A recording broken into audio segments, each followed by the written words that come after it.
ချင်းရတမီးတွေ့ရတာဝမ်းသာပါ ။နားလည်းအိမ်မပြော။ချက်တစ်ချက်ဆိုလေနှလုံးကလည်းအောက် ဘယ်ချင်းကစားပြီ ။ဆရာနဲ့တွေ့ပြီးမှခဏဖြစ် နင်းနဲ့ငါနဲ့ကိစ္စကိုလေဘဝင်းညီကတူတိညီကြပြီ တရားညှိထားတာတော့များတယ် ပတ်လက်ညီတာဟော ညှိတာဟောကြီးချင်ညှိတာ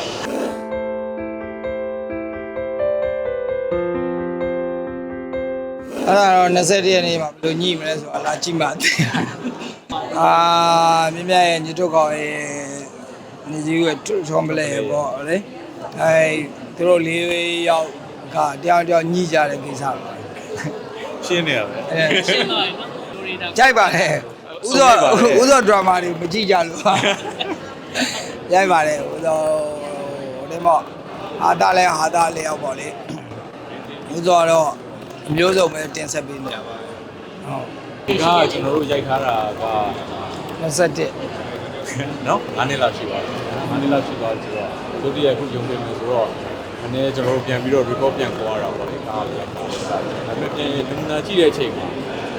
ခုလိုတော့မှပေါ့ဟာလို့ခုရိုက်ထားတဲ့ရုပ်လိုဖြစ်နေမပြောင်းလဲသလိုဖြစ်နေရုပ်တွေကလည်းအသစ်ဖြစ်နေတယ်ဇက်ကလေးကလည်းဘယ်ခေတ်ပဲခါမှာဖြစ်လူဇလန်းတွေကတော့ရှိနေတယ်နာမည်လေးပြောင်းလိုက်တော့ကိုရောင်းမှမိုက်သွားအဲ့ဒါခုနကကျွန်တော်ပြောလို့လေမိုက်နေရလေ fresh ဖြစ်နေရအကြည့်ရတော့အယုတ်တွေရောကာလာတွေရောနောက် icon တွေရောအကုန်လုံးက fresh ဖြစ်နေတာTopless ဆိုထင်တော့မထင်ဘူးเนาะတော်တော်ကောင်းနေတယ်တော်ကောင်းနေပြီးတော့ new နဲ့တော်တော်လေးကောင်းနေ အဲ့ရောကြသူရိုက်ခါစား စိုက်ခါစားပဲ ဟုတ်ပါတယ်ဟိုတော့ပြည်သူရဲ့သုံးကသူပြောချောရဲ့နာရိုက်ထားတဲ့ကောင်းဘာလို့ပြန်ရိုက်လဲဆိုတော့ကျွန်တော်ကဒီရတာကိုကြိုက်လို့ပါကြည့်ပါတော့အဲ့ဒါ21ရက်နေ့ကြည့်မှာဘယ်လောက်ထိညှိမလဲဆိုတော့ကြည့်မှသိမှာပါဘာလို့ဆိုတော့တရားညှိထားတာတော့များတယ်ပတ်လက်ညီတာဟော ညှိတာဟောကြီးချင်ညှိတာ ဒါအခုမှညီဖြစ်သွားလို့เนาะအဲ့ဒီကညီဆိုရင်တော့ အာပြီးအကုန်ညှိတယ်ဘယ်သူနဲ့မဟုတ်ဘူးအပြေးကနေညှိတာ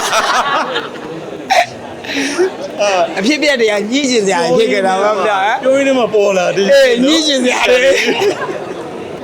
မဟုတ်ပါဘူး तू မျက်နှာဖေးနေဆိုတော့လိုက်ပါသူရောထုံးပလဲရောပေါ့အဲ့အချိန်ကတော့ကြာတော့လဲ